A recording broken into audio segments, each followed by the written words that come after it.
The surfboard, the philosophical icon of enduring youth.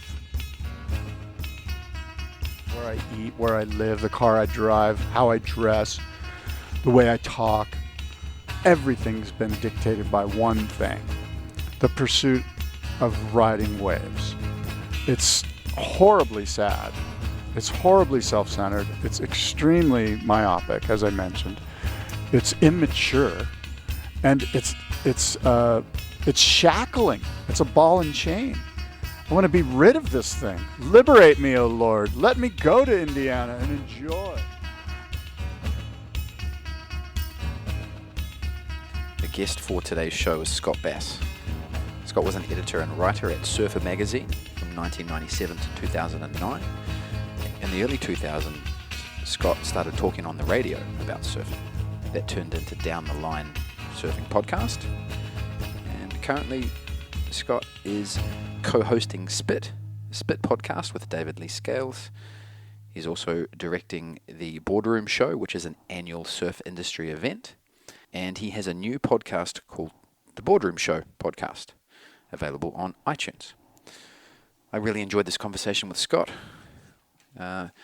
Different format to other conversations or to other episodes. This is more just me and Scott, riffing on surfing a lot, and we covered some light-hearted topics like is surfing a sport? How do we define style? Is surfing spiritual? Are surfers really the worst? But we also get into some deep philosophical thoughts about surfing and the relationship that surfers have with the ocean. It's funny because I've listened to Scott riff on surfing and surf culture for a long time, and his satire-filled dry wit often comes across as cynical, but in person, cynical is not the word I would use to describe Scott. He's just one of the funniest people I've ever met, and I had to hold back the laughter during this conversation in order not to spoil the recording. So I really hope that Scott's outstanding and intelligent sense of humor comes across in this recording. Not only is Scott very funny, but he's very self-aware. Scott is honest and unafraid to talk about the shortcomings of himself, surfers, and the surf culture at large, to the benefit of all of us. Not only is it entertaining and humorous, but it's educational. Surf mastery is not just about mastering how to surf waves. It's about mastering your relationship to surfing. Is surfing your master, or are you the master of your surfing? One thing I took away from this conversation is just to look at surf mastery as a much more holistic concept. Thinking about role models in the surf world is not just looking to the best surfers in the world in terms of how they surf a wave, but in terms of who they are as human beings. I'd like to hear your guys' thoughts on this conversation and around this topic. So please engage on Instagram, send me an email, let Scott know you enjoyed it. If Scott says something that seems shocking or offensive to you, just remember he's saying it as he leans back in his chair with a cheeky grin on his face, feeling nothing but gratitude for his previous surf. What is the tea we're drinking? It's called Garden of Eden. It's a black tea? It is. It's a black tea, and it's got some, I don't know what, some floral or something. I don't know. There's hints of like fruits. There's like fruity hints. We're kind of tea snobs, my wife and I. Herbal or black? But we do a lot of black, and we do this. It's called, it's a milk reserve oolong. We wandered into this tea store one day, and we just got sort of captivated by it, and we met the owner was there, and he got us engaged, and we started trying all these teas, and he was quite charming, so we bought into his whole spiel, and ever since then we've been sort of on a key, like we'll do coffee, but we do kind of tea in the day. It's kind of more like level. It's not as jacked and crazy dives with caffeine, you know. Rose, I think, is the. Rose. I'm sure I can. Are you a tea snob? Yeah, I love tea. Welcome. Yeah. I mean, in New Zealand, it's tea. And then I lived in England for a while. Tea. Oh, yeah. And then you come here and no one even knows what a jug or a kettle is. Yeah. I'm not sure I do. You don't have it? Do you just use the stove? No, we've got like... oh, yeah, that's it. Yeah, the we've stainless got steel. a hot water deal, yeah. Yeah. Yeah. And we've got our own little tea deals, the little... I don't even know what they're called. The steepers. Yeah. And all sorts of cool tea. Yeah. What's the most exotic tea that you Well, have? you should try this Milk Reserve Oolong. It's pretty radical. I didn't know tea could be radical. Well, I mean, look, that's just a lack of vocabulary on my part. Like, I'm going to use that word for a lot of things, unfortunately, to the detriment of your podcast.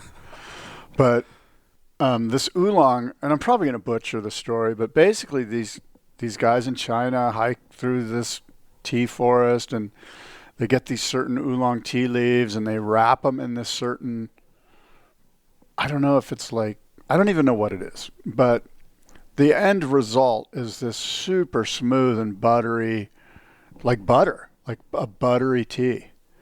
And I'll make you some later. It's pretty rad. It's different. Yeah, I'm intrigued. Yeah. I'm intrigued. So, when did it start for you? Where were you born? I was born in Scottsdale, Arizona. And my father was in the Air Force, and so we moved around a lot. England, Las Vegas, Washington, D.C., North Carolina. And then I ended up here in San Diego in 1977. My dad had retired from the Air Force, and he went to work for General Dynamics, which was a defense contractor here. And yeah, so I ended up here when I was 12 years old. Siblings? 2 older brothers. So you were 12 when you came here. Is that when you discovered the ocean? Yep. I didn't know anything about, I mean, I had been to the ocean, but I didn't, the concept of surfing or skateboarding or any of this type of lifestyle was new and fresh and exciting to me, and I gobbled it up like most 12-year-olds would, you know. Yeah. Did you have a sporting background, though, when you were traveling? Yeah, I was sort of a traditional sports guy, you know, as a kid, like football, baseball. Yeah, football and baseball, and just stick and ball sports, you know. Were you any good? No, I was horrible in baseball. I have this great story about I never got a hit in baseball until like my last year in Little League. It was here. I was probably 12. It was probably 1978 or something like that. And I sat on the bench. I was horrible at baseball. And even to the point where like the coach would look at me and they have to put you in, you know, in Little League. Like you got to play at least one inning, you know. And they go, oh, okay, basket in there, you know. And I get up and this is like one of the last games of the season. I finally get and I finally hit one, and I'm just like blown away that I actually made contact with the ball, and it went out into right field, and I bolted down the line, and my helmet came off as I ran fast down the line, and I made it to first base, and I was so amped and excited that I walked back and grabbed my helmet, and the guy ran and tagged me out because I didn't call a timeout.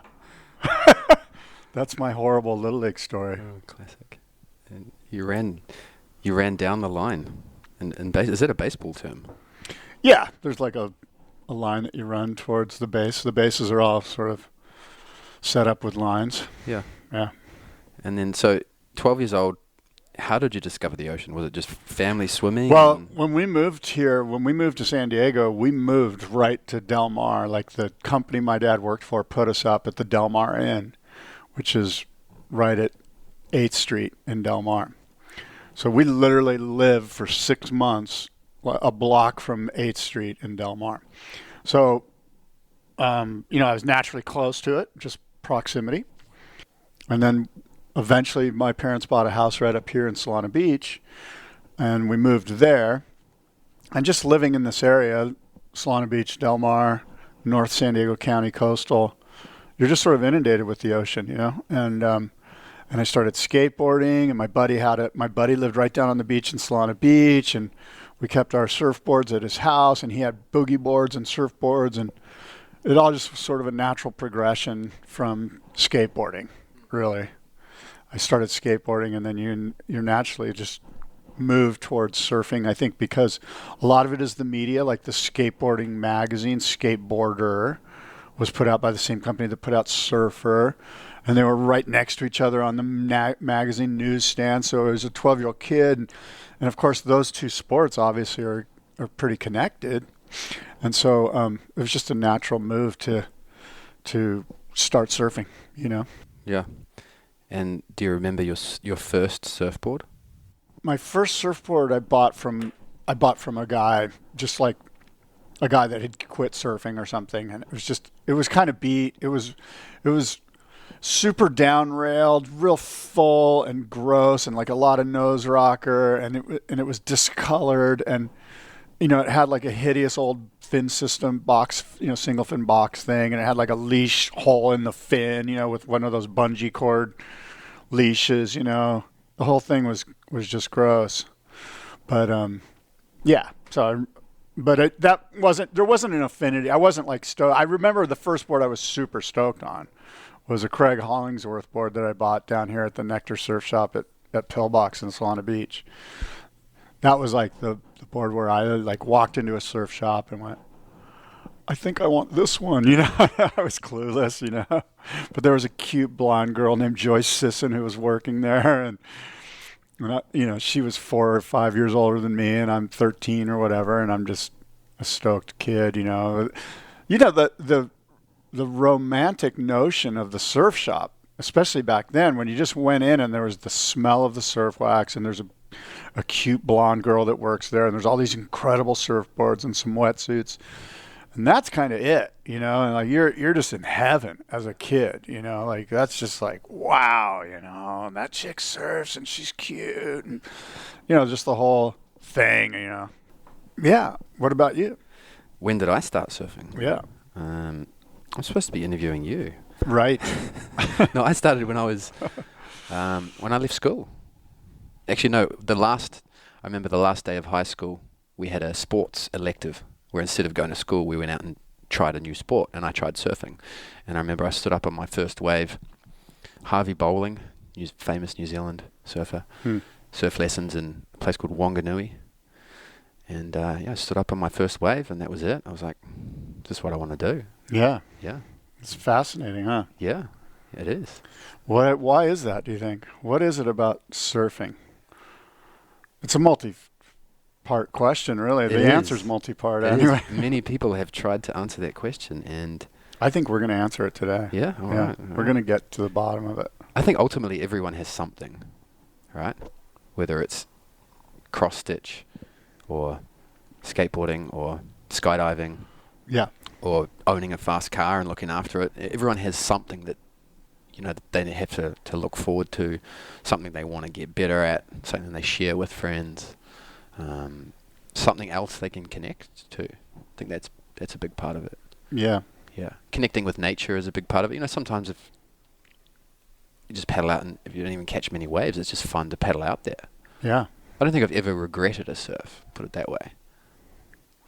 If I regretted a surf, it was because my ego got involved. You know what I mean? It wasn't that it wasn't beautiful. So you have regretted a surf? Yeah, I've regretted paddling out and just getting frustrated. You know, like the south wind comes up, the tide fills in, 14 people paddle around you, and you're cold and you can't catch shit, and you're just like, ah. Yeah, see, I love that. I should have went to yoga. I love that. Sometimes I force myself to go surfing. It's like, I don't really want to go, but I should. And I go, and I never regret it.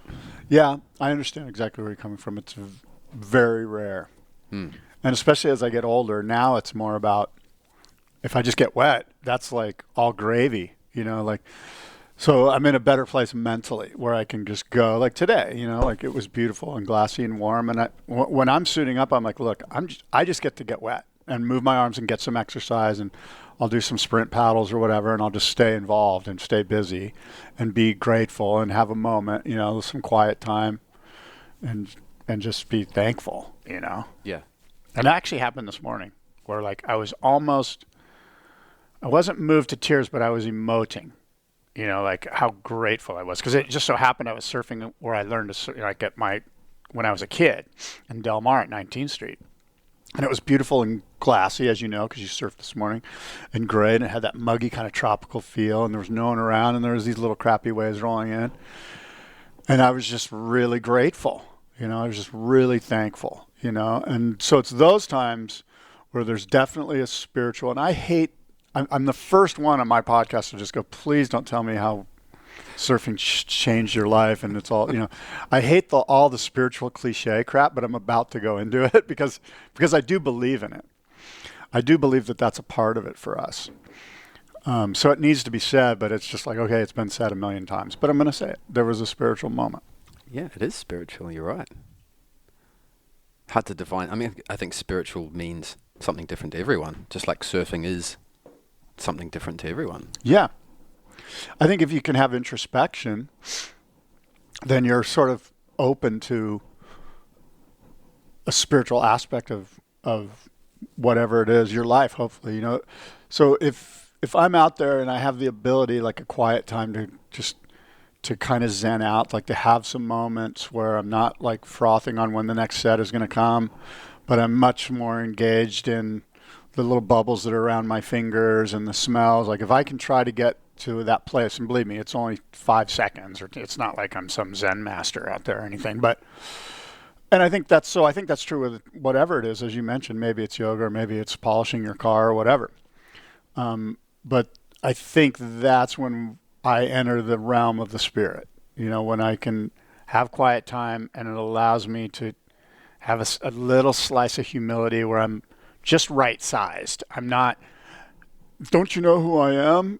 Entitled guy, and I'm not pity potty, but I just am, you know. Very rare, those moments, but that's why we do it. It's when the ego doesn't exist, when it dissolves, and you're in the moment. You're one with the ocean. Yes. Time slows down. Oh my God, all the cliches are coming out, Michael. It's how it is, though, right? Especially, I mean, that's, you know, especially surfing waves of consequence. Like if it's pumping. That's a whole different deal. And you're on your step up. You either get into that zone or you get hurt or shamed. Yeah. That's fun, right? Getting into that place. So that's what's so neat, right? There are just so many layers to this thing that you and I do, that we all do, those that are listening now. There's a ton of layers to it, which is so great, you know? Makes it fun. Yeah.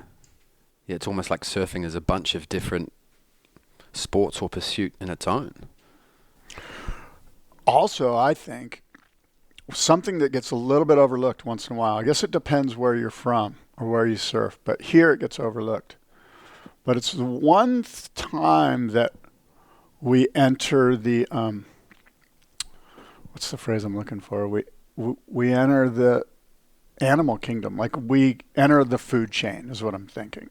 We enter the food chain. We go out there, and unconsciously, when we come in, we're invigorated, not only because our heart rate came up and the dopamine flowed out of my brain chemistry, and my ego maybe got jolted because I think I got a great wave, and maybe that guy down the beach saw me, something sadly as vain as that. And also, unbeknownst to me, many times, I survived because when we go out there, we can get attacked, eaten.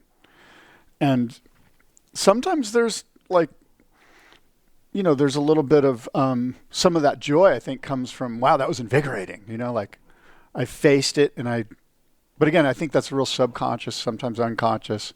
There's certainly times when we have sessions, we don't even think that we survive. But I think on some level, there's some part of us that's like, cool. Yeah, it's sort of, the ocean's always there, and I think a lot of it is the intention we take out there. So sometimes I think that, to speak to what you just said, is sometimes surfing can be very primal. It's like this primal instinct, because you're going out and you're hunting waves and you're scratching around and watch out, that guy's not going to get it, I'm going to snake him, and you out paddle this guy and you're hunting the little wedges on the inside and your heart's pumping, etc. You can have those sort of surfs. Or you could paddle out on the same day on a longboard, sit out the back and have a riff with some old guy and catch a few waves. Yep. Yet behind you there's some guy on the inside doing Going primal. Exactly. You can have it. It can be whatever you want it to be. Yeah. Depends what sort of mood you're in, what sort of board you choose. Yeah, it's fascinating, the whole primal part of it, because I'll ask you this. When you go out into a session, like let's say, do you play basketball or the sport of basketball? Let's just use basketball. Okay, basketball, they blow the whistle, they do the tip off, and it's you against the other team and against the guy you're covering, and you are in a sport situation. You are defending him when he's trying to score points, and when you have the ball, you're trying to score points as he defends you. You're in sport. It's accepted that there are certain rules and there's certain guidelines and stuff that are adhered to, but that guy knows that you're going at him and he's coming at you. And there's just a known camaraderie. It's a shared thing. Everyone gets it, right? And that's that primal thing you're kind of talking about. Like, I'm hunting for scoring and whatever.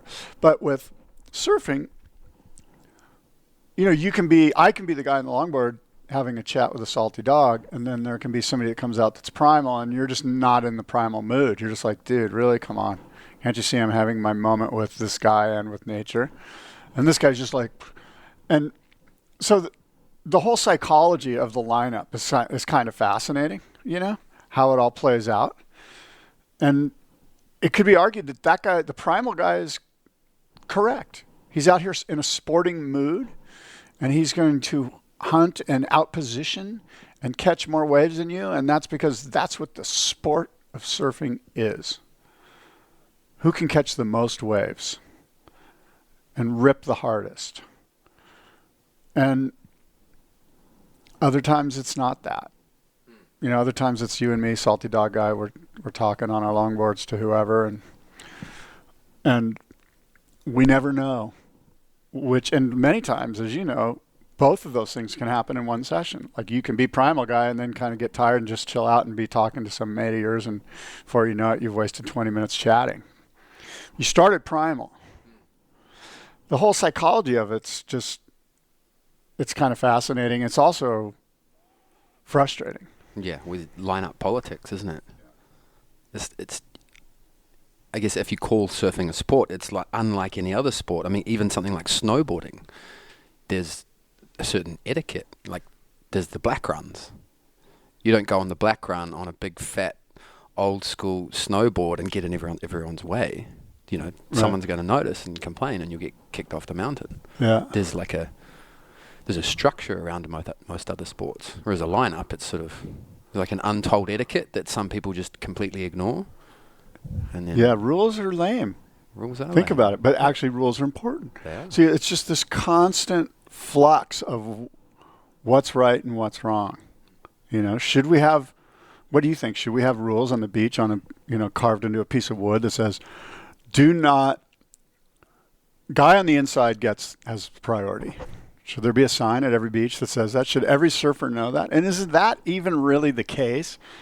What about the salty dog guy that's been surfing there for 60 years and he's been sitting out there for 15 minutes and I primally paddle past him because now I'm on the inside. Do I get to go on him? That doesn't seem right or just. Well, that's part of the experience, I think, because you can go surfing and the ocean can humble you, but the lineup, the locals, they can humble you as well. Like, if you go out on a short board and try and snake everyone at Swami's and there's 20 longboarders, I mean, if a longboard hits you in the head, it's your fault. Like, if you want to go out and fight for waves and try and rip, just go to trestles or go down the beach and find a peak by yourself. And that's part of the learning experience as well.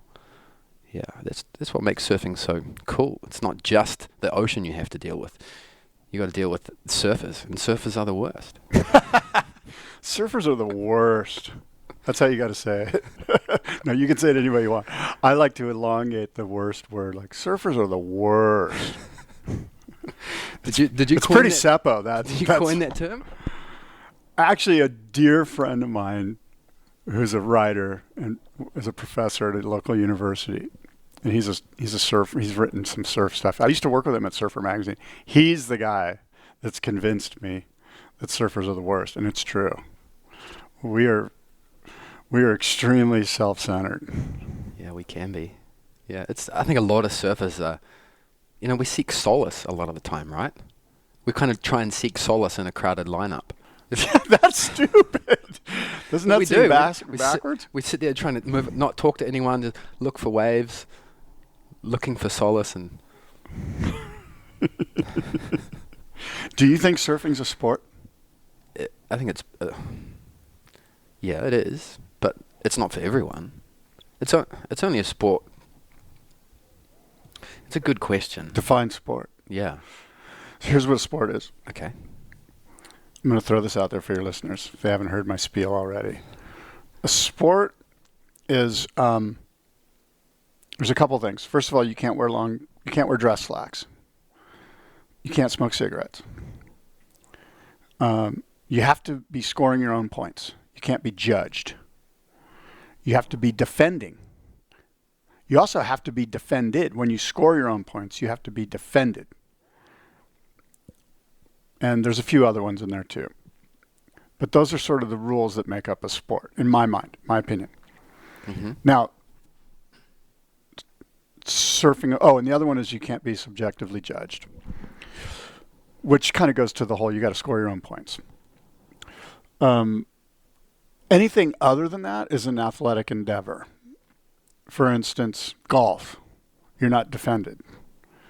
It could be argued that the course dynamics are a defense, the bunkers, the wind, the way the hole positions, and so forth and so on. But you wear slacks and guys smoke cigarettes when they do it, or they can and win. They don't anymore, but they used to. Yeah. So it's not a sport. But it's an athletic endeavor. Yeah, that's a black and white version. But then there's the grey area. I mean, basketball, is that a sport? Yes. Okay. It fits all the criteria, according to the criteria I laid out. But what if it's you and four buddies down by a hoop, no one's keeping score? You're just playing around. Well, then you're just practicing.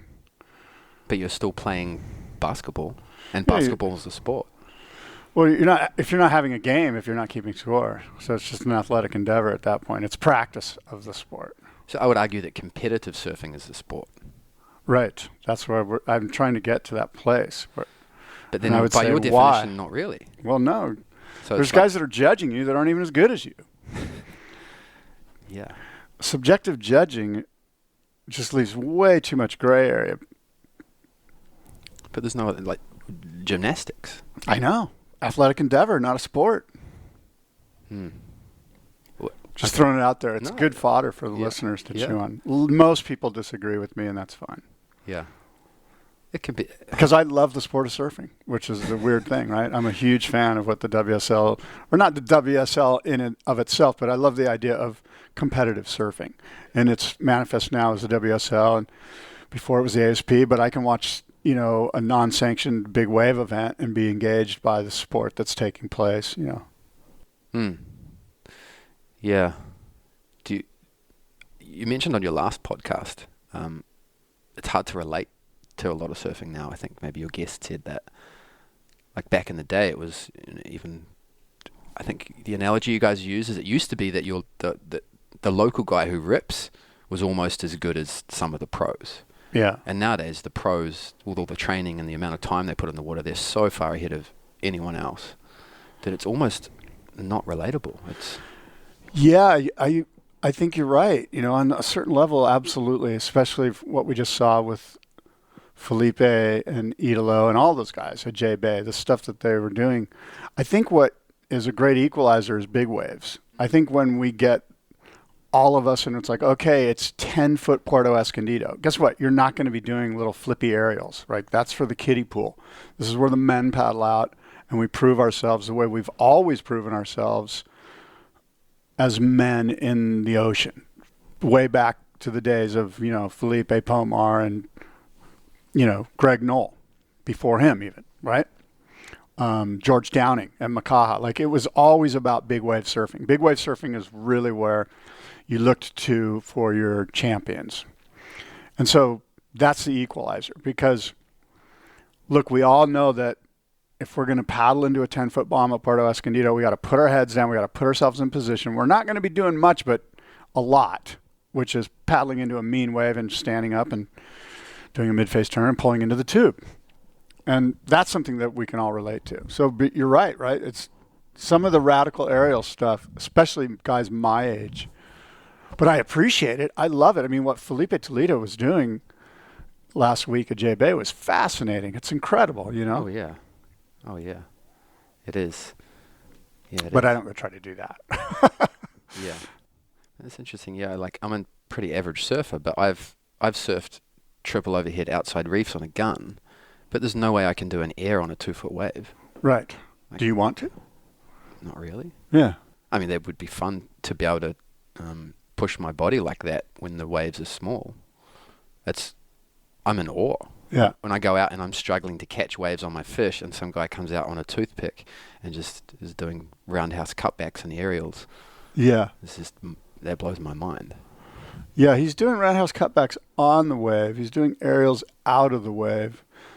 So there's always this disconnect between... But the ability... Why wouldn't I want to be in the wave? Yeah, but the ability to read the wave so well that you can get speed out of a bottom turn on a wave that most people struggle to catch is just... It's amazing. Yeah, it is. Yeah. It's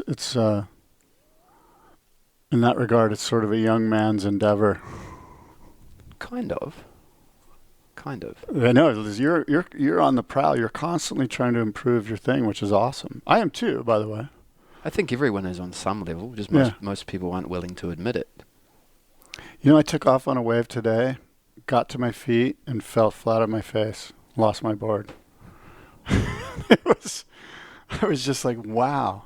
I couldn't even engage the fin to get the first little check turn on this wave. You're too up in your head, probably. Maybe. Not in the zone. I've blamed a bunch of things on it already, but if I really look at it, maybe it's... It's a good thing about surfing. You get instant feedback. Yeah. Pretty much. Especially like if you're trying to get better as a like a performer. I mean, you've probably seen yourself on footage. Someone's filmed you surfing, you've seen it. It's pretty humbling. Yeah. Yeah, it's not quite what you expect. Video doesn't lie. That's the beauty. Like still images, you're like, look at me. But with video, you're like, oh, you know what? Let's move along here. Nothing to see here. But it's sort of all about style, right? Like, I think it's the most important thing. You have to have a good style. If you don't have a good style, it doesn't matter how great your vertical attack into the lip is because you're doing it with bad style. So I think style is one of the super cool things about surfing. How do you define style? That's a great question. I guess a lot of it is, if you were to sort of break it down, a lot of it is just, I guess, how your body and your hands and your arms and everything is positioned. But true style is sort of, there's no thought that goes into it. It's just kind of like, it's a representation of yourself and on the wave. It's just the way that you want to present yourself on the wave. So it's like dancing, and quite frankly, it is dancing. It's like, are you a good dancer on the wave? And there's great dancers on waves, and there's not so great dancers on waves. And in that dance, there's a lot of hand positioning and the way that you tweak your legs and all of that stuff, which is very important, which I think sort of gets ingrained in you when you start soaking up all that is surfing and all that is surf culture. When you first engage in the activity, when you first get involved in the culture, you're like, wow, look at that guy's style. And so you take all these parts and you try to adapt them. But generally what happens is there's a certain love for what you're doing that finds its way, manifests in an expression on the wave face, the way that you do it. And there's, quite a few just really great dancers, But I think style is the most important thing. Because at the end of the day, when we're 75 years old and surfing, hopefully, all you're going to really have left is your style. You know what I mean? Like PT, I surfed with PT maybe 2 years ago or something at Rincon, super small, maybe 1 to 2 feet. It was a surf contest there, and it was like an exhibition thing. And PT caught these little 1-2 foot waves, super small waves on his 11-foot board. But, PT, he does his soul arch thing. He puts his hands just so, and he styles his way through just the feeblest of little waves, But it looked great because that's what he's got. He's got style. Guys have style. There's, as you know, I'm sure, who are some of your favorite surfers as far as their style? Machado. Yes, absolutely. Hands down. Craig Anderson. Yes. Shane Dorian. Okay. In a different kind of way. Sure. Joel Parkinson. Okay. Do you think you can have style without fluidity? No. So I think fluidity is maybe Right. Totally agree with that. closer to... Because someone can be really... if you imagine Craig Anderson or Rob Machado holding their body in the same positions when they're surfing styly, but they were having a bad day and they just kept bogging rail and stop-start surfing. They wouldn't necessarily be stylish, even though their body might look stylish in a photo. No, you're right. There's no fluidity. Yeah. So it's their ability to read and connect to the wave Yes. and stay in the power source Yeah.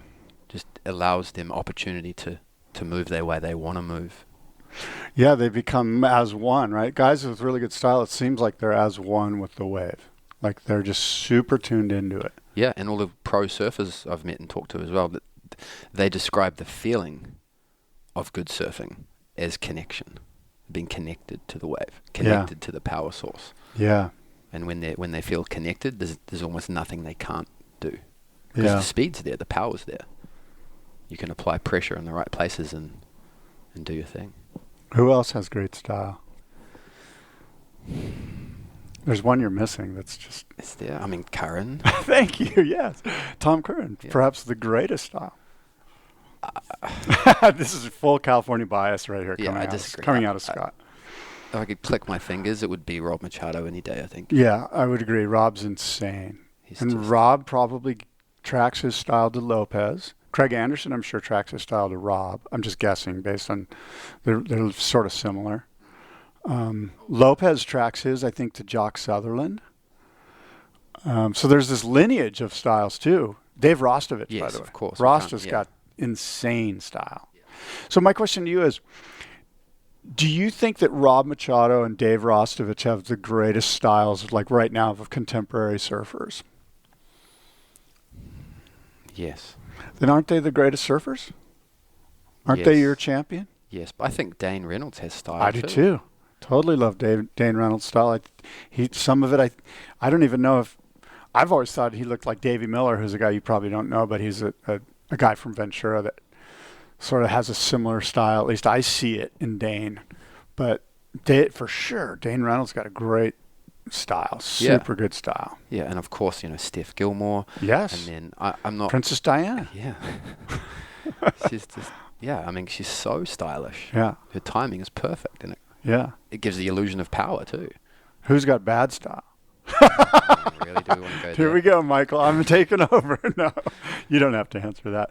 But there are people that you're just like, I don't want my kid to surf like that. I know that. Yeah, he's getting a lot of points, but whatever. There's a lot of surfers on tour that have inconsistency in their style. Like sometimes I really do enjoy Adriano. Yeah. But sometimes I'm just like, dude, just loosen up. Yeah. Connecting the dots too much and not flowing between the dots. Yeah, sometimes it looks like he's out there just trying to literally compete rather than surf. Yes. And then the poo stance and the... Yeah. So he fits the criteria and gets scored well. But, I'm not going to watch the replay of that. Yeah. But I'll watch the replay of Joel Parkinson. Yes. Because he's just always smooth and consistent. Almost too smooth for the judging. Which is why surfing is not a sport. If the greatest surfers in the contest aren't moving through. But then the argument is, why even have the contest? Why not just claim Joel's the winner every time? So this is why we love, because they got to catch the good waves and they got to do their thing, Yeah. Well, the competition surfing drives progression. Like when did you start competing? Because I started competing in high school. Yeah. On the high school surf team. Why? Yeah. I'm sure there was ego involved. I'm sure I wanted to be seen. I sort of cloaked myself in this identity as a surfer, and I wanted to be seen as one of the better ones. And so to do that, to be looked at upon by my peers as one of the better ones, a way to do that is to amass a certain amount of results and trophies and, hey, look at me moments, And so not sadly, but the ego is a big part of it, and getting acknowledgement from my peer group is a big part of it. And that's not necessarily a healthy thing. I think when you're a kid, it's okay. I think it's just like anything. Too much of anything's bad. Yeah.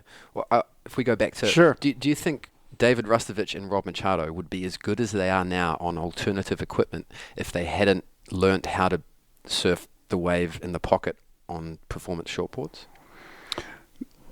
No. Because I don't think it matters what kind of board you're on as long as you're in the pocket. I disagree. I mean, you look back at Ruster, yeah, the way he was surfing a performance shortboard. Yeah. I mean, if he could have done that in competition, he would have been world champ. Yeah.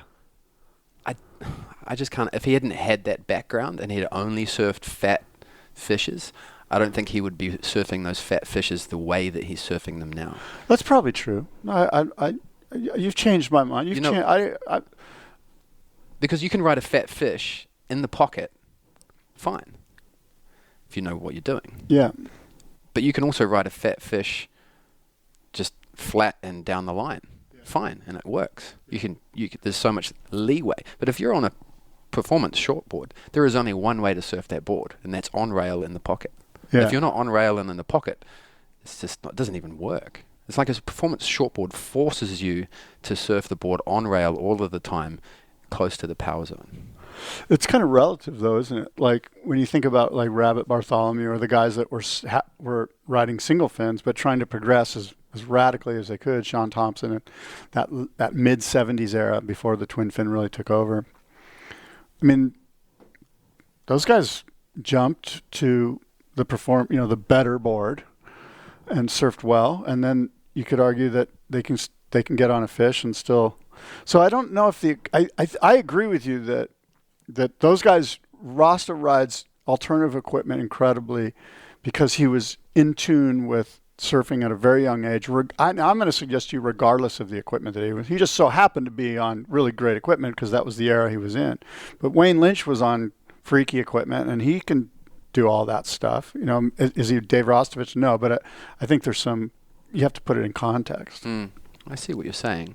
But I think if you wind back the clock and you gave Sean Thompson a modern high-performance shortboard, I think he would have been better. Yeah. I've seen Sean surf on his tri-fin now and again. Maybe you look back at some of the old footage of Kelly when he was on those tiny boards. He had to surf behind the whitewash. Do you know what I mean? He was surfing so far back. Yeah. And his board was so small. You had to be right where the wave was hitting the bottom, right in the pocket. Otherwise, the board wouldn't have worked. Yeah. And then you get used to that, and then you all of a sudden, sure, that gets ingrained, and then you jump on a different board, and you've learnt all these new lines because you were forced to by a crazy rocket board. Yeah, I think there's a lot of validity in this. Yeah, because I think of the bunny chow from Channel Islands. Yes. That surfboard forced me to surf in the power zones. Yeah, there was no other way. It's the kind of board that if you drive out into the face, it just dies. Right. So that board forced me to be, because it's still a groveler board, but it's just got the right amount of curve and rocker that you can't get away with surfing it like a fish. Right. You can't run out onto the zone, and you won't have any planing speed, and you'll just fade out. Yeah. Yeah. But I mean, I guess what we're agreeing on is that no matter what board you're on, you want to be in the pocket, right? Most people aren't, though. Well, yeah, but that doesn't mean they don't want to be. They just can't. Yeah. Most people don't even surf a surfboard on rail. Yeah, I might be that guy. I think it's hard, man. It's really hard. So you have you have a real affinity towards surfing on rail. Just I mean, that seems kind of. the feeling is so much different. But at certain points, you have to be on plane to get it on rail, and like. So you're saying rail to rail to rail. Rail to rail. Hmm. If you want to go fast and push your body, if you're not on rail, there's nothing to push against. If the board's not at a 45-degree angle to the water, you have nothing to jump off. Yeah. And if your technique isn't spot on, you So can't it's get the board on 45. half the board or the other half of the board or nothing. Wow. And I've only just recently learned, because I was getting footage done and photos, and I was just spent a week down in Puro Surf. In Where? El In El Salvador. Oh, with Jesse? Yeah, Jesse was there. Yeah, actually. cool. Yeah. And I just focused, just good waves and filming, and I just shortboard, just focused 100% for a week on trying to get a bottom turn, a proper bottom turn. What board? I was on Rook 15. A what? Rook 15, just the standard Channel Islands Oh, okay. performance shortboard. Right. How big? 6.0, How wide? 19, How thick? 2 3/8. 2 3/8. Sorry. Just my standard performance shortboard. And it took, I had to put a lot of focus and a lot of effort. And when I got it... How old are you? 37. When I got it, my glutes on my front, my left leg, I had the muscle soreness when you first go to the gym for the first time in a while. Yeah. It was like that. I was like, wow, I actually finally hit the body position, and there's a lot of force going through your body when you drop down straight and then get it on rail on 45. You got to be strong to be able to manage that kind of speed. Yeah. But that feeling is like, I've always just wanted to know. I was like, surfing is amazing, and I've seen myself surf, but I don't care. It's just fun. I'm going to keep surfing. But damn, I want to know what it feels like to surf like that guy, because he's going 3 times as fast as me. Yeah. And he's not losing any speed through any turn. What does that feel like? If surfing is this good at half the speed, what does it feel like to surf like that? Like, what does the connection to the ocean feel like that? Yeah. And that's what kind of drives me to get better. That's cool. Not because I'm not a competitive surfer. I don't give a shit about that. Yeah. But I want to know what it feels like to surf like that. Just full top speed, bang, bang, bang, bang. Yeah. Smooth transitions. It's really hard to change your bad habits and your technique. Yeah, it's interesting. I guess I'm always trying to band-aid that with different boards. I'm always looking for speed. Like, give me a board with speed, I will control it. I will bring it in. But don't make me get on a board where I have to get it up to speed where, okay, now I've got the speed that you're discussing. It leads us to the whole, is search for the right surfboard and relative to the conditions of the day, It's a super high quality first world problem. I've got so many boards, which one's the right one, Because at the end of the day, I can't speak for you, but I would love to be able to surf a third as good as Dane Reynolds in regards to down to the bottom, up to the top, down to the bottom, and all with speed. Now, a lot of times the waves I'm riding they don't even have that there. It's kind of a fatter, it's like Swami's or something, where a small day at Swami's or wherever, right? It's not like a super zippy fast beach break. And to do turns, I need a board that's going to run me out onto the shoulder and carry speed through the turn. And then maybe eventually I'll get to the inside where it kind of zippers off and I'll be able to race through it. So the search for the perfect surfboard. Is there such a thing as a perfect surfboard? No. I don't think there is. No, there's not. There's only the right equipment relative to the waves. And relative to what you want to do. Do you remember the movie Tin Cup? Yes. I forget the character's name. Kevin Costner, right? Yes. Took a 7-iron, right? Yes. And that was it, right? Yeah. So he's a pro. So Dane Reynolds grabs a performance shortboard. Doesn't matter. Doesn't matter what the waves are like. He's so good, it doesn't matter. Yeah. And in Tin Cup, 7-iron is all he needs. Most of us, we need a golf bag with 20 clubs in it. Yeah. Otherwise, it's just not fun. You're still at that age where you can grasp it at getting better. I'm sort of at an age where I'm just trying to stay the same. That's a progression. And I see drop off. I feel drop off. But if you're aging at a certain rate, but your surfing is maintaining, that's a progression. Is it not? I love the way you're rationalizing it. I've got a smile on my face. Yeah. I'm feeling better about things. All I'm saying is that when I was 37, I was surfing way better than I am when I'm 53. Okay.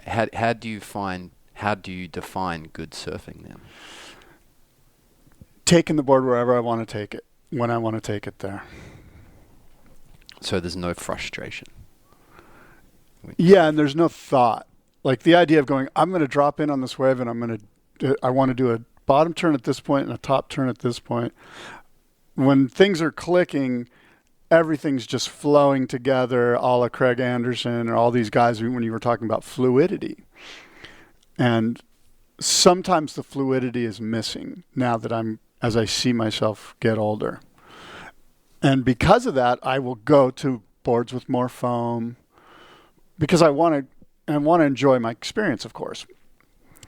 And once you start going to boards with more foam, then there's obviously a drop off. And so it's almost like a contradiction. Yeah. Well, how do we... I envy you, Michael. You're 37. You're doing proper bottom turns at Zunzal or wherever it was. Trying. How do you define good surfing visually then?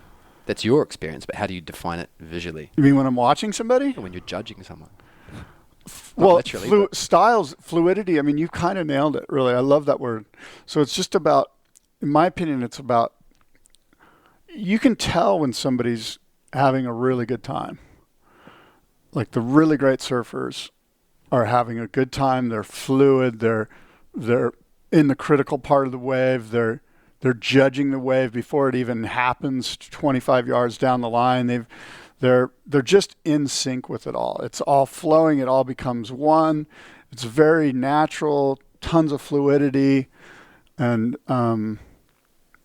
so it's sort of like this 30,000 foot level. Like I don't necessarily like granularly go, oh, he's got to do a bottom turn at this apex of the point of the wave or whatever. I'm just looking at Dane Reynolds and Joel Parkinson and Mick Fanning and all of these guys that you and I admire and going, that guy's fluid. He's absolutely ripping and carving in the critical part of the wave with speed, power, and flow, which is just code for style.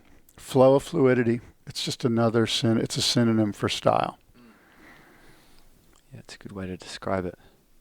Yeah, you look at someone like Rob Machado, who's just, his style and his timing and the way he places his board on the wave is so good. He almost he's not a powerful surfer. He's not like forcing anything. No. But he gives the illusion of power. Yeah. And I think same within golf. If you don't necessarily have to smash a ball to hit it far. If your swing is smooth and you time it and you hit the ball with pinprick accuracy, it's gonna fly. Did you play golf? I've dabbled a little bit. Yeah. Yeah. No, you're right. I spoke with Rob about a week ago and told him his surfing he could be on the CT. Like his surfing is so good still. And I think he's right around 43 or 44. Now, he might not have the air game of Italo and these guys. But God, he surfs good. Yeah. It's inspiring. I mean, he's straight up and you've seen, you know. Yeah. It's amazing. Yeah. Yeah. I want to know what that feels like. Yeah. We want to go do that right now. Like, let's go. You can change your style, though. It just takes a lot of effort. I don't want to change my style. Well, I'm happy with my style. You can get better, is what I'm saying. I'm speaking to the listeners, right? Right. If you're serious about getting a little better at surfing, you just got to put the effort in. I listened to the Barton Lynch episode. It was interesting. Do you want me to get the dog out of the way? That's all right. He's like the ultimate. He's like a full-on sportsman. You know what I mean? Like, I wouldn't suggest. My opinion is he doesn't have the greatest style, but he's an incredible competitor, and he gets the job done. And he's obviously into it. I found it fascinating, that, and I think the Australian culture and maybe the Kiwi culture too is it's sporting in nature, Yeah. The interesting thing is one of my favorite surfers of all time, if not my favorite surfer of all time, is Rabbit Bartholomew, who's this sporting Australian that was extremely competitive, that, basically forced himself to have a career in surfing before there was such a thing as a career in surfing. And he has great style. What a great style. Incredible style, man. He's all time. Like when I was a kid, I was just like, Rabbit is the man, And I was from that free ride generation, 1977. I was 12 years old eating all of that stuff up, Sean, MR, and Rabbit. Those three guys specifically. But he's this uber sporting guy, but such good style. Great style. He'll tell you style is the most important. It's the essence of it all. He looked to Lopez, he looked to Michael Peterson, and he looked to Lopez. And I'm sure he probably looked to Sean a little bit, even though they were contemporaries. But anyway, I digress. Yeah, I think style, what does style feel like? It feels like you're dancing to the right beat, man. You're not doing a salsa dance when you're supposed to be doing whatever. Give me another dance name. Hip hop. Thank you. Yeah. So I think. Yeah, you're right. If someone goes out and tries to, on a shortboard at 1 foot swamis and tries to dance like a hip hopper, it just looks wrong. Yeah. It's out of place. You got to choose the right board, the right outfit for the dance. Yeah, you do. Yeah. I mean, then. Who's your favorite surfer? I love Rusta and Dane and Joel. Yeah. For sure. Yeah. You can't go wrong with those guys. Yeah. Yeah. Who else? Machado. Sometimes I'll watch Machado in the mirror. So he's a natural footer. Yeah, that's the only thing really that he did wrong. Yeah. Is that he goes goofy foot, and that's sort of sad. Yeah. And that's unfortunate. But thank God for mirrors. The Switchfoot Bro-Am was down here last week, about 10 days ago, where you have to go switchfoot on one wave, and of course Rob just no problem. He looks. There's a couple guys. Curran is another guy who can go switchfoot and just looks great. And how good is Idolo switchfoot? Yeah. That's incredible. Yeah. Yeah, well, those guys are amazing. So what has surfing taught you about life? Well,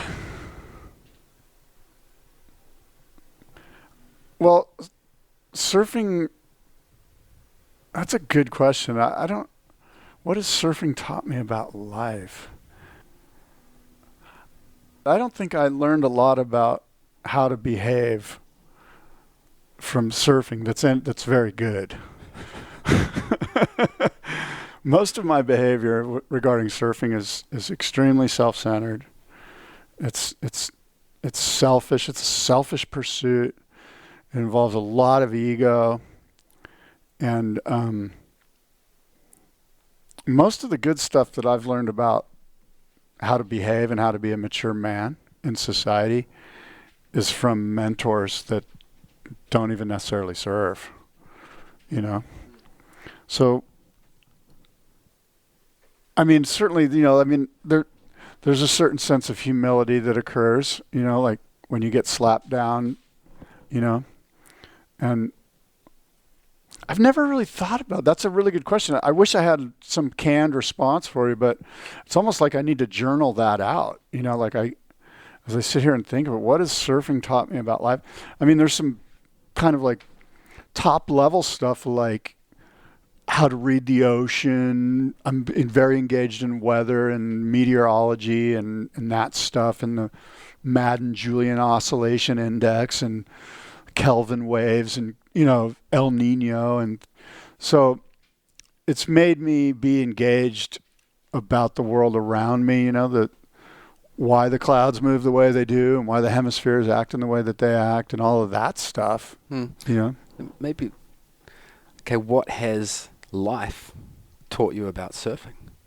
That's a better, well, not a better question, but one that I think I can answer easier. What life has taught me about surfing is to not be such a selfish dick. Really, you know, that it's not all about me, you know, and the sooner that Scott realizes it's not all about him, the sooner life gets easier, you know. Life's taught me that you need to let go of all of the preconceived notions about you know, who you are, you know, like I think that it's important. I think life has taught me that surfing shouldn't be my identity. The concept of a surfer, it used to be all I was about. Like, I would just love it if somebody, oh, you're the surfer, you know, and now I cringe. There's a little vomit in my mouth when somebody says that. I'm like, oh God, I wish that this person, and even that, me wishing that somebody perceived me in a different way is based in ego and the way that I want to be perceived, and perhaps I want to be liked. Maybe I'm a people pleaser. So life's taught me a lot about surfing and about myself and in my relationship to surfing. I don't even know if I answered your question, but You did. But it's a deep question. Yeah. Do you take some of those life lessons into a surf session and then enjoy surfing more? Absolutely. Yeah. If I can go out and outwardly go, hey, great wave. I saw you ripping. Go get another one. Like, that is a massive amount of growth in my life, you know? Unfortunately, when I paddle out, a lot of times my default, if I see you and 3 other guys suiting up or paddling out, I'm already figuring out ways that we're going to get into a hassle. Like I'm one of the elite of the mentally ill. You know what I mean? Like, I'm already thinking out, like, scenarios with, oh, this guy, I hate it when this guy paddles out of, you know, and it's all based in fear. It's all fear-based that I'm not going to get mine because there's only so many waves and, you know, and it's super immature. And that's sort of what I'm learning about myself, is that this thing, the way that I perceive surfing, the way that I've manifest surfing in my life doesn't coincide with the way I want to be on land. You know, like if I'm striving to be a mature male in society and to be honest and open-minded and willing and of service to my fellow man and providing unconditional love, expecting nothing in return, all of these high ideals, which I don't meet, by the way, on land, but if I'm striving for them, how can I then go into the water and be like, fuck that guy over there? And in my head, be having like waiting for the verbal joust to begin. You know what I'm saying? You probably don't. You're like, this guy Scott's mentally fucked up. I totally get what you're saying. And so I have to pause and have a little moment of contemplation before I paddle out and be like, you know what? I'm just stoked to be getting wet. This is going to be exercise. So a lot of it's about expectations. If I can keep my expectations low, if my expectation is, hey, I can't wait to meet somebody out in the water today and share a smile and just be like, cool, good, go for it, you know? I mean, I'm 53. You know how many waves I've caught in hundreds of thousands? I don't know how many, but I've got my share. And so if I can just let go of all of the, I need to go perform, I've got to go do it this way, or else, you know, like there's a lot of this default in me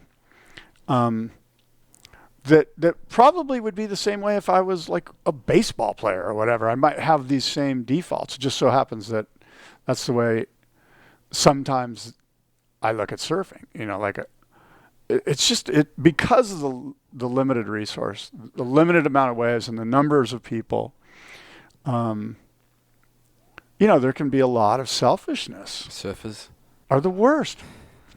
You could just say Scott is the worst, and because I'm not sure that everyone thinks the way I think. That I'm a little askew.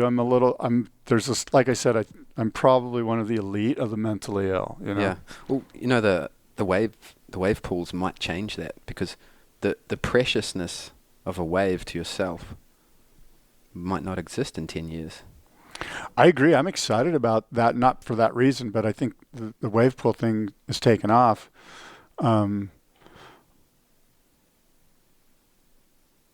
I just don't. I don't know. We don't know.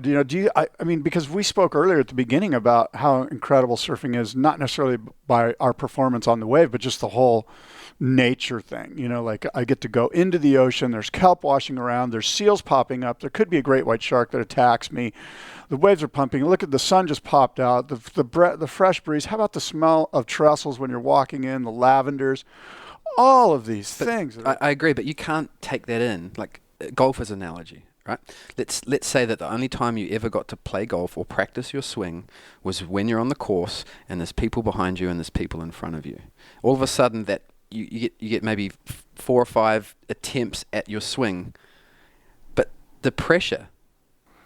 But we don't. That would be horrible. Exactly. But we can go to the driving range and get a lesson. Yeah. And then all of a sudden we have this confidence in our technique, confidence in our swing, confidence in our club choice, and then we take that to the game when there's people behind us, and all of a sudden you can enjoy the game and the surroundings.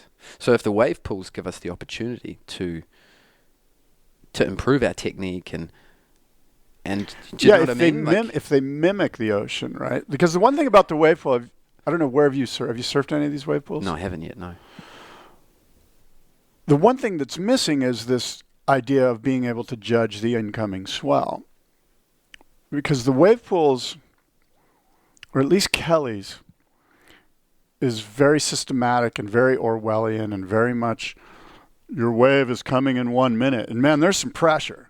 Like you feel some pressure when they're on the loudspeaker, because by the way, if you fall, that's it. You paid quite a large sum of money to get your 4 waves, and if you fall, you're bummed. And so are you really enjoying? So, but back to what I was saying is that hopefully they will be able to mimic incoming swells in such a way that you'll be able to take it from there, like learn in Arizona and go to Blacks and be like, yeah, no problem. I've been surfing for years and I've got this wired. I think it will improve. It can't hurt. I think it will improve the ocean experience. I hope it does. I think you're right. I think it could. I think that if you look at after the little test contest they had, I think Gabe won and Carissa won last year. They had that little test run contest. I forget what they called it. It wasn't an official sanctioned CT, but they brought some people there. The following event was in France, and Gabe and Carissa won after winning. And we made this suggestion on our podcast, David and I, that this is proof that this is helping. Because they weren't on their game prior. They hadn't done very well. So that speaks to what you're saying. I think it could improve. I was more thinking for the general public. Right. Because, the weekend warrior, that opportunity to surf a wave with no one dropping in is very rare. Yeah. Let alone a wave that has the power sources right there, and you can repeat it. When are you going to a wave? I don't know. You should go to Waco. I know. I haven't planned it yet. We'll get there. I'm going. Yeah. In the heat of August, when it's probably 100 degrees. It's going to be fun. Yeah. It looks amazing. You should join us. Love to. Yeah. Keep me in the loop. I will. Have we bored your audience? Have I bored your audience? No. I got way more questions. We don't have to do a second interview because we're running out of time. But no, go ahead. I got time. Or what time is it? It's nearly 12:30. I have a 2 o'clock. Do you think performance shortboards for the general public are dying? In California, they're just not the best equipment at most of the spots. Like if you go to El Porto or Manhattan Beach, I mean, occasionally you need a good board. But for a lot of the spots in California, that's just not the best board choice. Now, if you surf Blacks every day, you need a performance shortboard. If you surf Newport Beach, you probably need a performance. So a lot, but the majority of the spots require a board that's going to give you some speed, that's going to give you the ability to go out onto the shoulder and do the turn and come back into the pocket. Now, I also think that, and this is, I'd like to hear your thoughts. I think that the demographic is aging. I don't necessarily think there's as many young kids surfing as we'd like to think. And think about your surf session today and the last 5 surf sessions you've had. Where are all the 12-year-old kids? I see a ton of guys like you and me, 37, 53. I agree. Here in California, yeah. In Australia, the kids galore. Yeah, good. Yeah. But why not here? I don't know the answer. It's just a participation observation. There's no data that I have that backs this up. But I'm just wondering, are they all in Newport, or I don't know. Yeah, I don't know. It's a good question. So that could be part of it. But Yeah. to answer your question, in 1995, everyone was on that super blady, supermodel, rockered out thing that Kelly was riding. But for no good reason. No, none at all, except for he was riding it. Yeah. So What I'm getting at is surfing is evolving. We're Yes. choosing better equipment Yes, for the conditions. absolutely. And that's the way it should be. Yeah. And I think that benefits everyone in the lineup. Oh, no doubt. Ultimately. No doubt. I mean, all the guys that were 37 that were riding performance tri-fin longboards because they just didn't want to deal with the kid but they wanted to rip off the bottom but catch the wave. They all immediately went to what started out as 6'2" fishes and ended up being 5'9" fishes. Because they were catching tons of waves, but getting all the speed that they were generating off of the longboard. Now they're getting it out of the fish. So the fish had a big resurgence, as you know, and that was sort of part of it. And now we're kind of going back. It blows my mind that I'm contemplating riding a 5'10" shortboard tri-fin when in 1986 a 6'2" when I was 26 or whatever, however I was 21 or whatever. That was, 6'2" was the shortboard. Like that, like if you went underneath 6 feet, that was like crazy. What? So anyway, it's interesting, right? With the way it's working. Yeah. If you only had one surfboard for the rest of your life here in Southern California, what would that board be? It would be a 6'6" tri-fin, probably like a Pat Rawson wide point forward, wing pin, like a round, not a pintail, but a round tail with a wing, wide point forward, kind of like a single fin design from say 1978, but with modern bottom, a tri-fin setup that I could ride in the winter, that I could ride in the summer when the waves are good, that would even float me on a day like today if I need to get wet on a 3-foot day in the summertime. That would last me. But it's a great question. I've asked this question many times, and it's changed for me. It used to be a performance longboard because I could go to Puerto Escondido and ride it. I could, but my what I do has shifted. Like I'm not going to go to Puerto Escondido anymore. You know what I mean?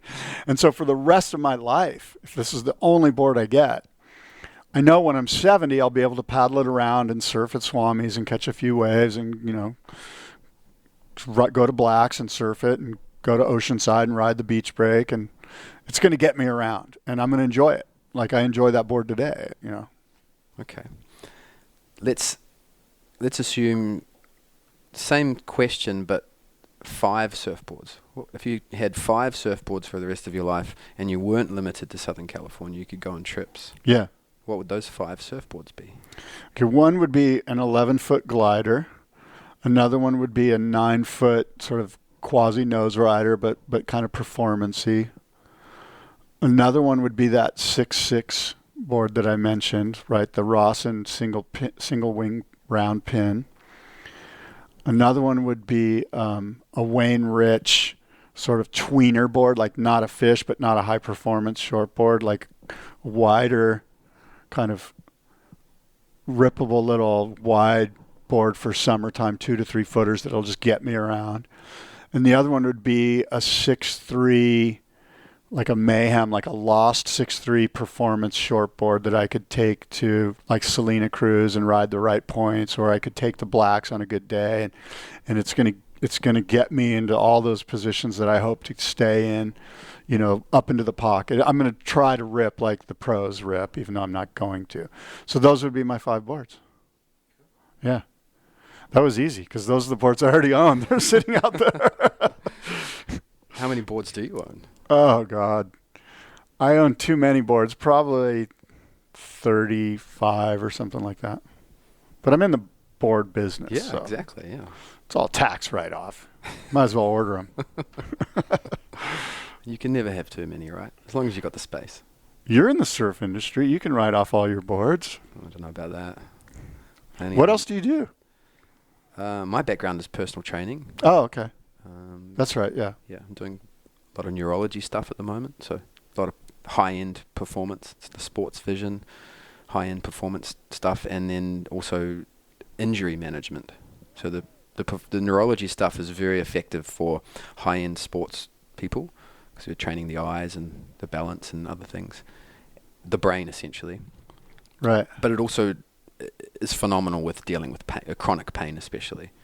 Yeah, it's Wow. amazing how the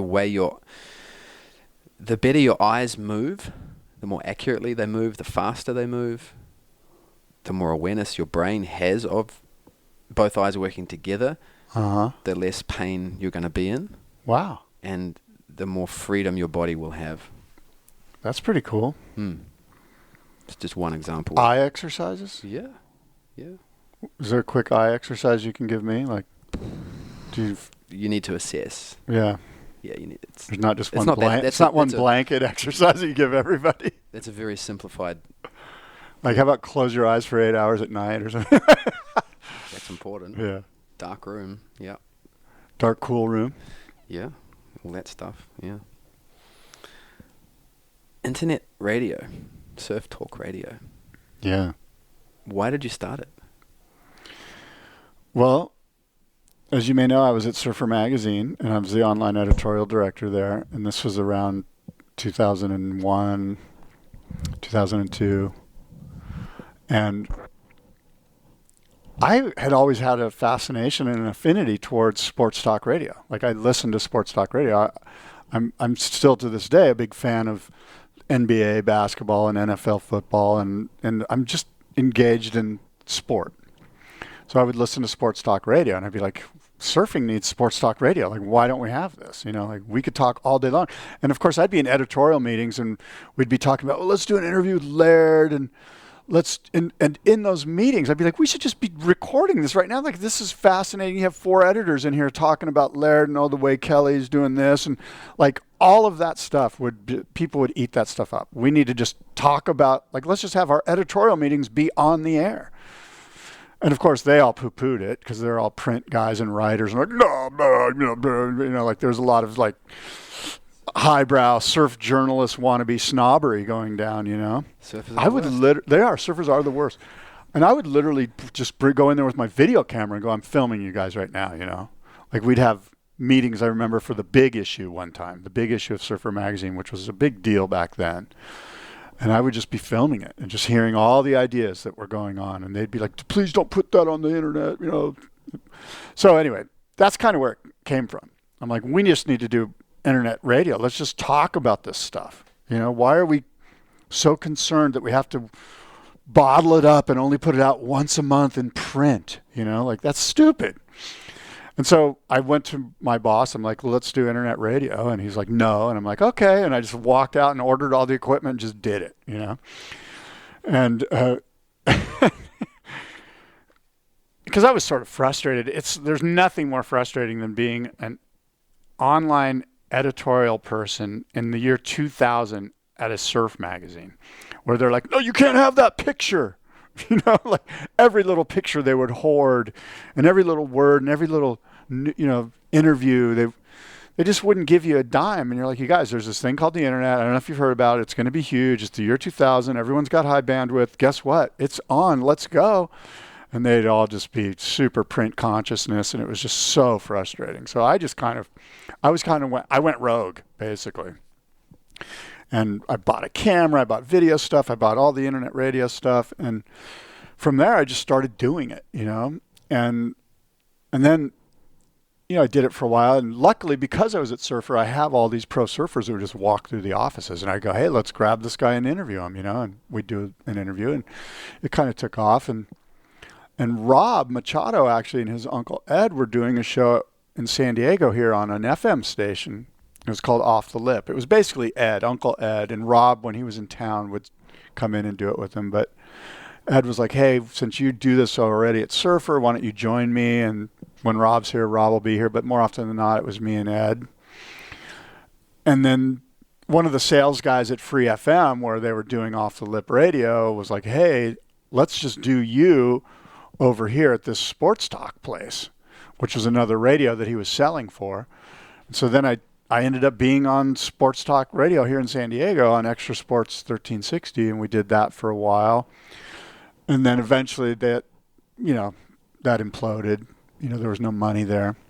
Nobody in the industry wanted to support it, because sports talk radio, the industry's so incestuous. The surf industry's so like, okay, here's what I want you to say about me, and if you don't, I don't want to talk to you. Where I always be like, well, why? Like the thing that makes sports talk interesting is a little bit of conflict.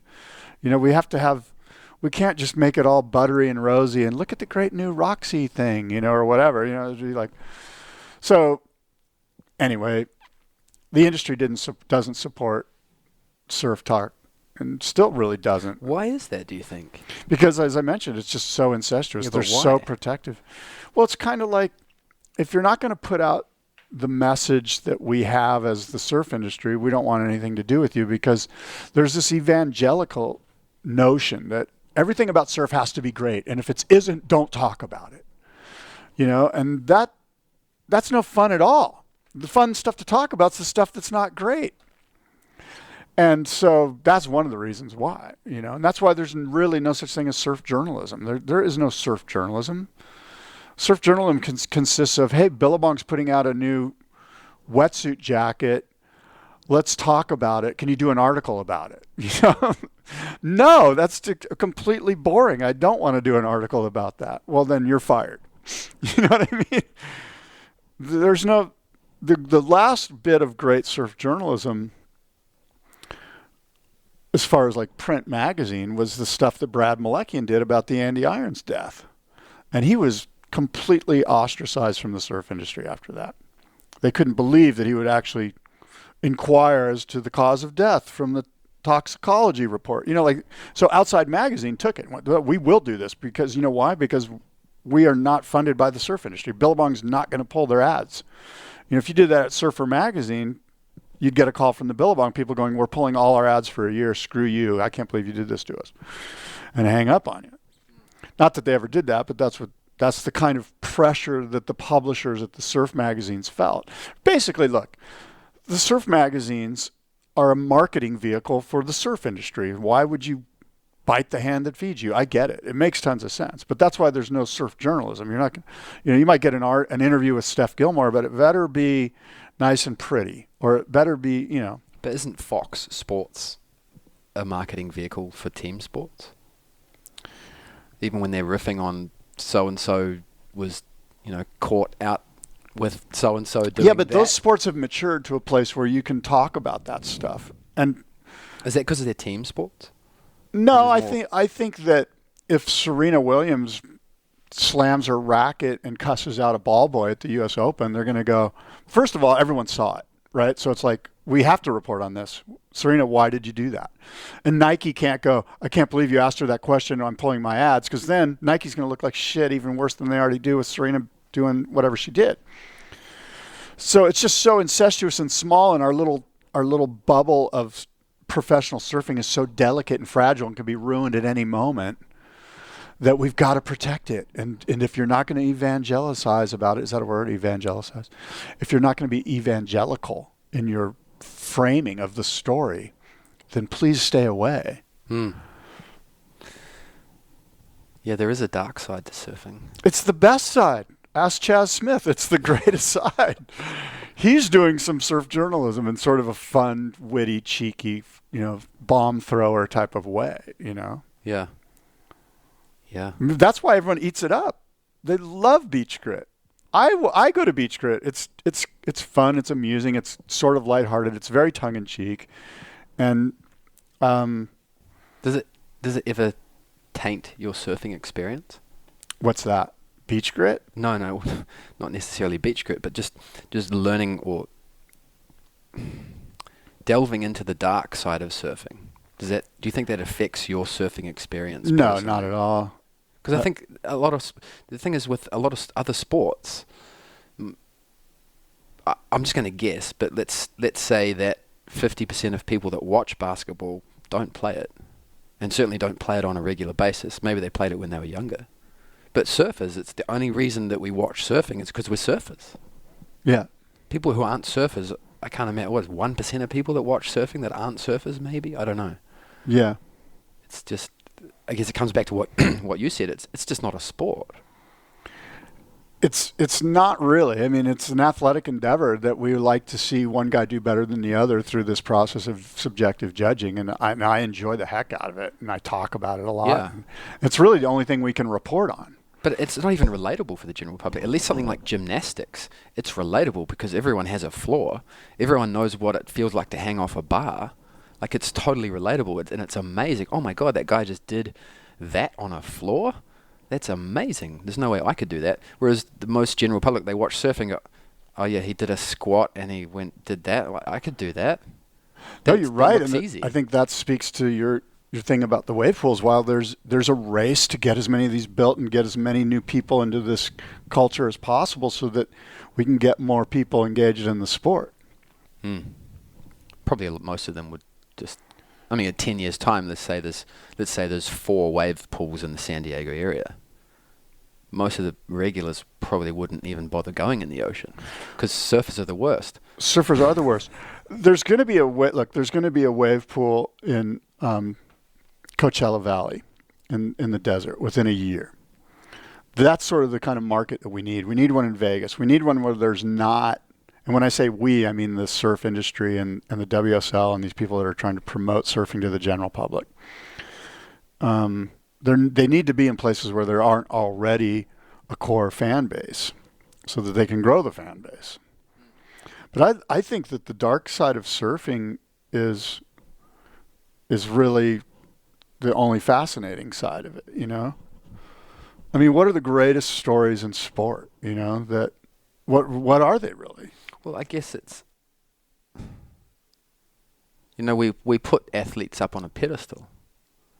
And the only thing that brings them off the pedestal is going, okay, he's really good at that, but he's pretty bad at, he can't even maintain a relationship, he can't string a sentence.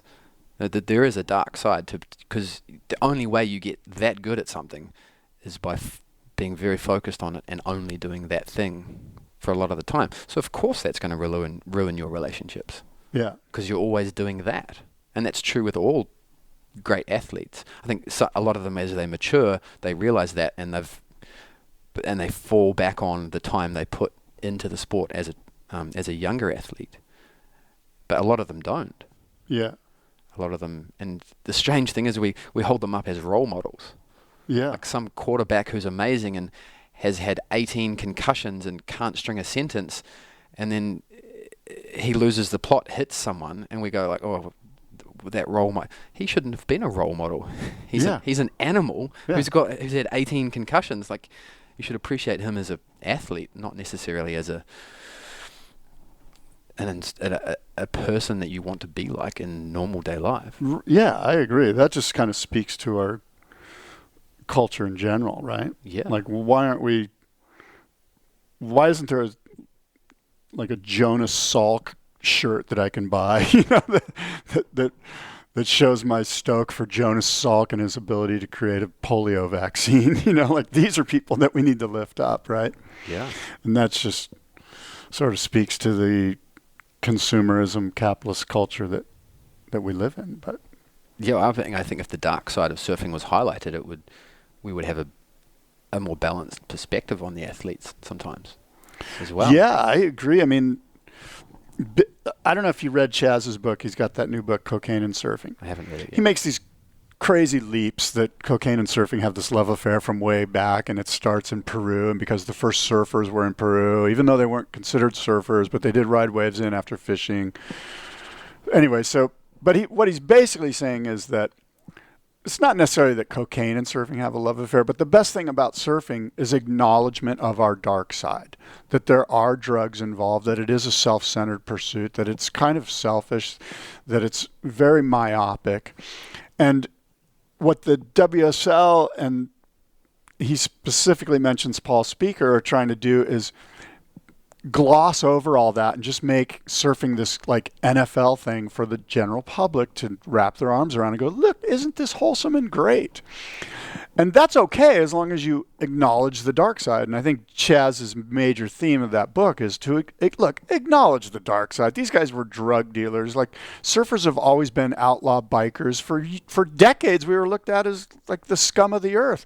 And all of a sudden, within 3 years, you're going to turn around and make this polished turd and go, we're really lovely. You're going to love us. Enjoy the new WSL. And so Chaz that's kind of like the theme in his thing is like, look, acknowledge the dark side, man. This is who we are. If you don't acknowledge it, the whole thing's going to blow up. Like, you can't hide it. The problem is we don't acknowledge it ourselves. And we never have. Like I was mentioning, Surfer Magazine's not going to do a story on drugs and surfing. But even personally, like, I agree. Like, I don't know, have you ever missed something that's important to other people because there was a swell? Absolutely. I've done some hideous selfish stuff. You know? Yeah, we don't admit that to ourselves. I mean, everything we do, every decision that we made was based on where am I going to get the next wave. And I blame John Severson, Surfer Magazine, Volume 1, Issue number 1. We're in the back. He says, look, the ultimate dream is to find the perfect wave. Go find your way. You know, ever since then, we've been hooked on this concept of we've got to go find the perfect wave. And there's only one of them, and there's scarcity.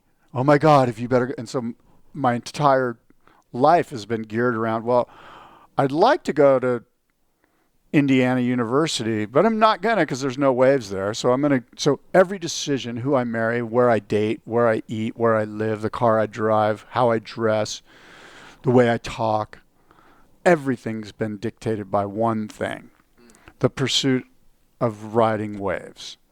It's horribly sad. It's horribly self-centered. It's extremely myopic, as I mentioned. It's immature, and it's shackling. It's a ball and chain. I want to be rid of this thing. Liberate me, O Lord. Let me go to Indiana and enjoy. Yeah. Yeah, I think even as surfers, we give other surfers a free pass as well. Because if you look at golf, right? Like if you go and play golf with someone that you want to go and do business with, and if they lose the plot on the golf course, you're going to second guess them as a person. But if your buddy is out surfing and he acts like a selfish surfer, you're still going to riff with him in the car park. You give him a free pass, don't you? Well, you do, and I'm just my own experience, which is a horrible example because we've acknowledged that I'm mentally ill. But the reason that I would give that person a pass is because I look better than he does now. And on the golf course, I might not be. I might be like, God, I don't want to do business with this guy. He's a nightmare. Whereas in the water, in the surf realm, it's like, I'm better than he is. And maybe that's just me. Maybe that's how sick I am. No, I hadn't thought that through, but there's something there. Yeah. Scarcity. Yeah, it must be. It has to be scarcity. Fear. Fear is the fabric. It's the thread that runs through the fabric of... Well, that's the dark side of the preciousness of a wave. But that's also why surfing is so unique and draws us in as well. You know what's great is the Hawaiians. Like, the Hawaiians have no sense of scarcity with surf. There's like, whatever, bro. There's going to be another swell. Like, there's always waves, and it really is a part of their culture because they grew. I mean, true Hawaiians, like Hawaiians. You know, not like haole Hawaiians that have lived there for 2 decades. There's plenty of scarcity amongst those, but I've met real Hawaiians that it's almost in their DNA. It's almost, and I think it is genetic because it's been that the ocean and the concept of energy and the concept of waves constantly coming, and there's not this ethos of scarcity with them. With the real ones, you know. Can you think of a role model, a surfer who's a role model for being a balanced person as well as a good surfer? Yeah, there are plenty of good ones. You know, there's guys like that you would. There's a guy named Sam. I think his last name's Pae or Pae, Sam Pae, Pae or something like that. Anyway, he's a guy I knew. I haven't seen him in a long time, but he's a guy that comes to mind as just a super gentle, sweet, kind, loving, considerate. Water person, you know. So there are plenty of people out there that don't run their lives on the fear of not getting enough. And there are plenty of surfers like that, they're out there. But they're extremely evolved, like they're, for whatever reason, they didn't ever have to buy into the notion of there's only a few perfect waves, bro. The perfect swell's coming. You better get the right board. You better gear up. You better make sure you're there. It's going to be offshore in the morning. And, you just like so much anxiety. If you don't get it, you missed it, Do you feel this? Yeah. It's sad, isn't it? It's sad. Yeah. When you were with Surfer Magazine, you spent a lot of time with some really, really good surfers. Yeah. Was there anything ubiquitous with all of those surfers? Like, what is it?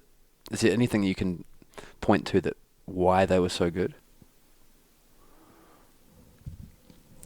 Well, some of it might be this sort of drive that we're talking about, that this single-minded, single-purposed, one road, one channel. I'm extremely focused on getting the next barrel. And everything in my life is geared towards making sure the next swell, I'm on it, and I get a lot of the waves that come in. So there is sort of a singleness of purpose, I think. Like you look at Jamie O'Brien, I mean, Jamie was groomed to be a pipeline master. And that was his purpose. And he met that. And that's great, by the way. I don't think that's a bad thing. I think that's a neat thing. But I don't, I don't know. When I think of great surfers, I think of guys like Rasta who are evolved as human beings, and Rob's like that. Rob's an evolved human being, Dave's really evolved as a human being. You know what I mean? Like, he's got his shit together. And so I don't necessarily think of great surfers in the framework of like, he's got the most trophies or he scored the best points. Like, in fact, Andy Irons is a great example. Like, incredible surfer, great surfer, but is he a great surfer in my conception of what a great surfer is? Well, apparently not. I mean, he's sadly some demons took him, Now in the water, he's insane. I mean, talk about spark, and I mean he's probably one of the best ever, maybe the best ever, maybe better than Kelly as far as just raw. Put him out there and watch this Tasmanian devil go like he's just so exciting, Andy was. But like a ubiquitous, like a one kind of thing that runs through all of the great surfers. I don't know. I don't really think surfers are that great. But again, I'm kind of thinking that. Well, I was more meaning the highlights of them, of the surfing. Is it their ability to focus? Yeah, I guess it's their drive, I guess it's that single-mindedness, you know. But then, of course, there is a dark side to that. Yeah, there is. There's a huge one, right? You see with Andy, he's one of the few that has been exposed to that. Yeah, we were exposed to his story. Yeah. And I'm sure there's a lot of other surfers that have similar stories. Yeah, I think everyone's just a little bit different, Like I think of Clay Marzo and I think, well, surfing probably saved him, But I don't know the guy. I don't mean to speak. I shouldn't speak of people that I really don't know the full extent of what their story is. So, but what I've been told through the surf media is that he's certainly a better human because he gets to be in the water a lot. He's happier with himself, I guess I should say. It's what I've taken in. I think that's why all of us are surfers, isn't it? We feel better once we've been for a surf.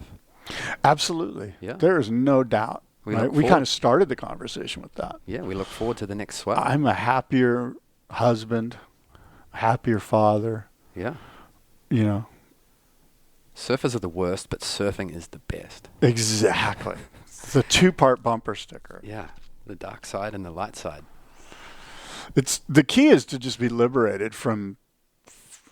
Can you be liberated from surfing? Like, are you going to quit? What? How old are you going to be? I guess that Will you be comfortable with yourself? What are you going to do? Bowl? Are you going to be a lawn bowler? maybe Can you go to the pub and roll some bowls? I enjoy doing that. Yeah, I guess no. Surfing's always going to be there. I think. Till the bitter end? Why not? I don't know. I've assumed that myself. Yeah, I think it's an evolving relationship, It is. just like any other relationship that you have to something or someone. Or How old will you be when you own an 11-foot glider, Michael?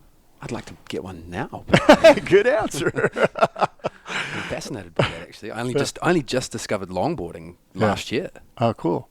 And That's the best. I wish I'd started a long time ago. Yeah, it's a lot of fun. Yeah, just opens up those days when you're like, you're excited about those days. Yeah.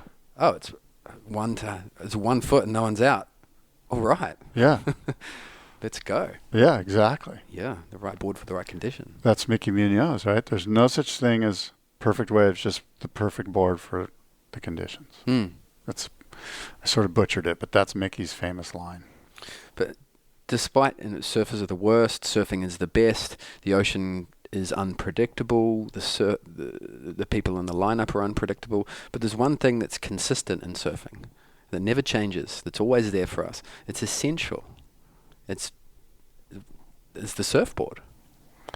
The surfboard, the philosophical icon of enduring youth. That was a setup for my marketing pitch right there for the boardroom show. Think about it.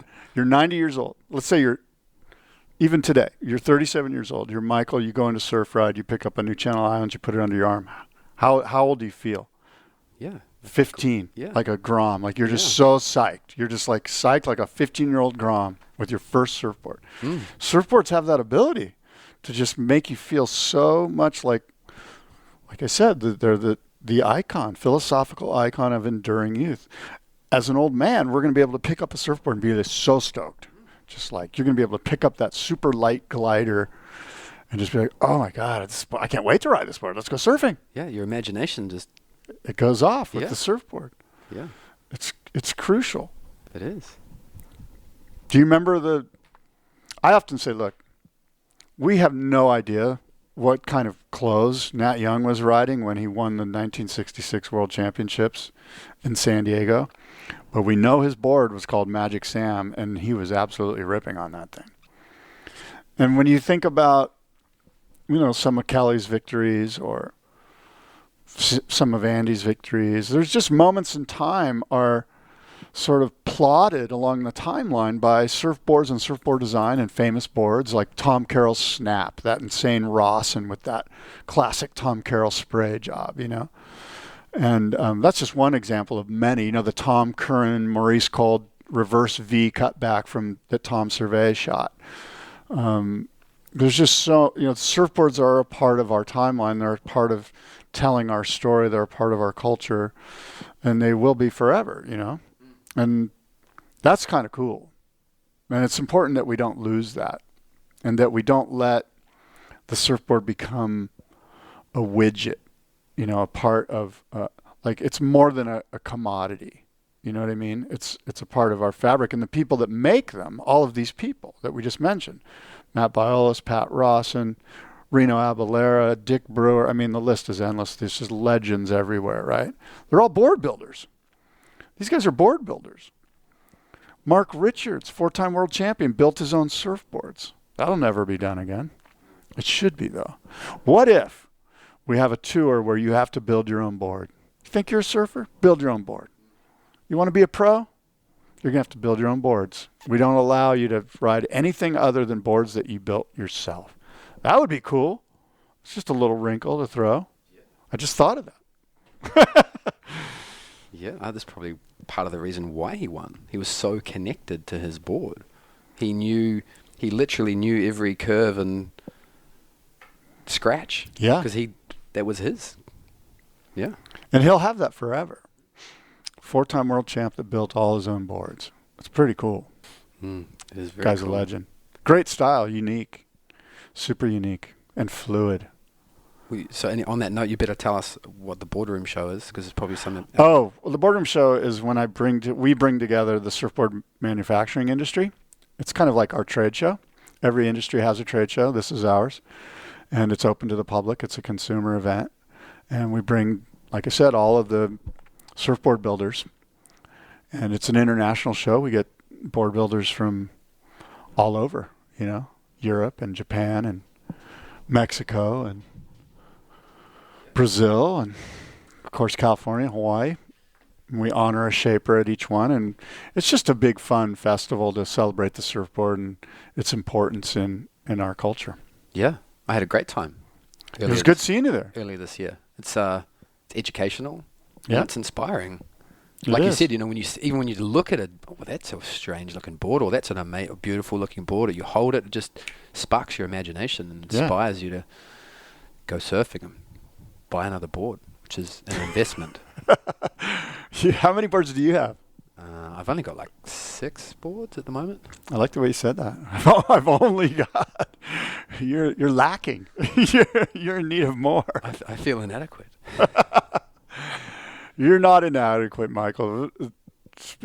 No, but I think broadening the quiver to suit more a broader range of conditions. Yeah. Better. Yeah. Is good for your surfing. What are your boards? What do you have? I just got a 9.3 Kennedy longboard.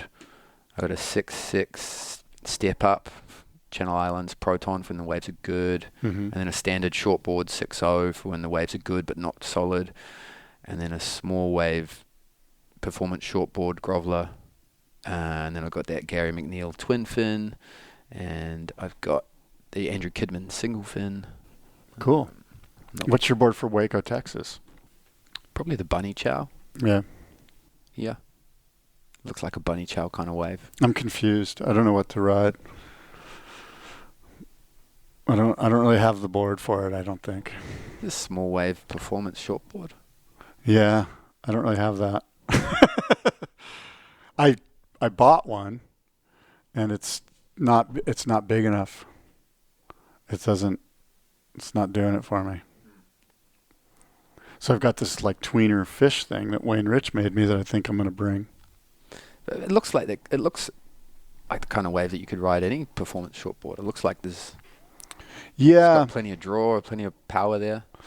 Yeah, Matt's making me a board at loss. Maybe it'll be done in time. We'll see. It sounds like you got plenty to choose from. Yeah, too many, maybe. That's the problem. Yeah. Depends what you want to do, too. What do you want to do? I want to rip. I want to do Top what to you were bottom? doing in Zunzal. I want to go bang, bang, bang, bang, bang with style. Just. I sort of look to Tom Curran. He's sort of that's the vision I have when I'm like, okay, that guy surfs great. There you go. There's the answer. Yeah. So you got A the board. skimboard. Isn't that what he's riding these days? Yeah, I know. It's amazing. Yeah. So you got the boardroom show, but you've also released a new podcast. Yeah. Boardroom Show podcast. And the idea is to interview people in and around surf boards, surf travel. My feeling is surfers really only care about 2 things because we're myopic and selfish. Waves and the equipment to ride them with. That's really only 2 things that matter. So the Boardroom podcast sort of revolves around that thought. If you have anything to do with waves and the equipment to ride them with, let's talk. And so I'm kind of learning as I'm going. I've noticed that when I used to do interviews at the radio studio, I felt more in control. And now that I'm going, like you have come to my home, and when I'm going to people's businesses and sitting down and setting up, I don't feel quite as comfortable as I thought I would feel. Because I've been doing this for a long time. I've been talking in front of a microphone since 2005.